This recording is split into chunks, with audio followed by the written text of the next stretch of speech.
We pick up and continue on in our study of the Gospel of Matthew. We will be reading Matthew chapter 12 and verses 33 to 36.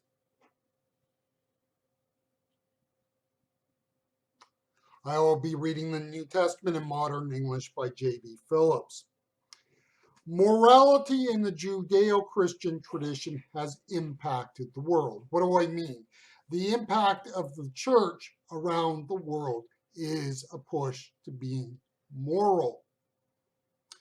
It is generally assumed by people in the Western world, where the influence of the church has historically been there for a better part of a millennia or more in some cases, that religions and morality are synonymous, or at the very least, two sides of one coin. But if you take, for example, animistic religions, you discover that no, religion and morality are not equivalent terms.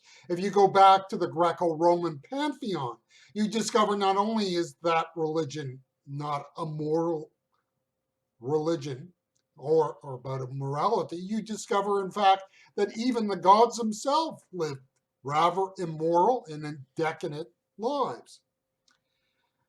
A little bit more controversial, but I think it is a fair assessment to say that when you look at Islam, the center of that faith is not about morality, even though it comes out of the Judeo-Christian tradition. I don't say it to slight it, I'm just saying that when you look at it, the center does not lie in ethical teaching, which is not to say there are not ethical people of the Islamic faith. It's just not the center of the faith. The point is that religions in general are not about morality. And if you do not understand that point, then you're not able to appreciate one of the most significant things about the impact of the Christian faith on cultures around the world. Now, when that is said and done, we need to understand a key critical point that I think in popular practice is often blurred. Morality in the Christian tradition is not the equivalent to being righteous. The call of faith and the call of the faith is for us to be righteous, but that does not mean that because I'm moral, I am righteous. In ancient Greek philosophy, there was a study of the virtues and the virtuous life. In that system, a virtue is something that is right in and of itself. In simple terms, it is the act of the virtue and not the intent that makes it right.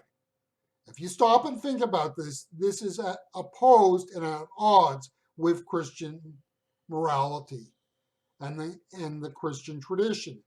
If you take, for example, love or giving, they do not have value in and of themselves. They only take value in terms of intent. Think, for example, in modern Western culture, how any form of sexual encounter and sexual act is considered to be justified on the basis of being a form of love. If you can make it love, then it is right and proper. In simple terms, to have sex is to express love. The Christian tradition says no, for love is not found in an act, but rather in intent. Morality is rooted in the heart and its relationship with God. Look at our passage, and you have Jesus' equivalent of a discourse on ethics. Jesus is on the one side saying that an act is not right in and of itself. Go back to the issue of how sex is viewed and approached in our culture. You see that sex can destroy not only the partner, but also the individual too. If one's heart is corrupt, then this act can become about self-love, self-gratification, and ultimately self-idolization. You see, a corrupt heart will lead to a corrupt act.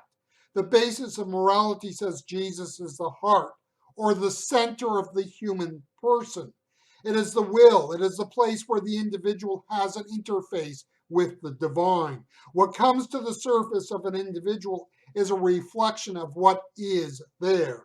If the heart is alive to God, then life, joy, and love will flow outward. Christian morality is also fundamentally different, for it has a sense of accountability built into it. We believe that each and every one of us will stand before God and be judged accordingly. Now, is it the case that there is some cosmic scale in which God compares and contrasts the good we have done with the evil we have committed? The answer is no.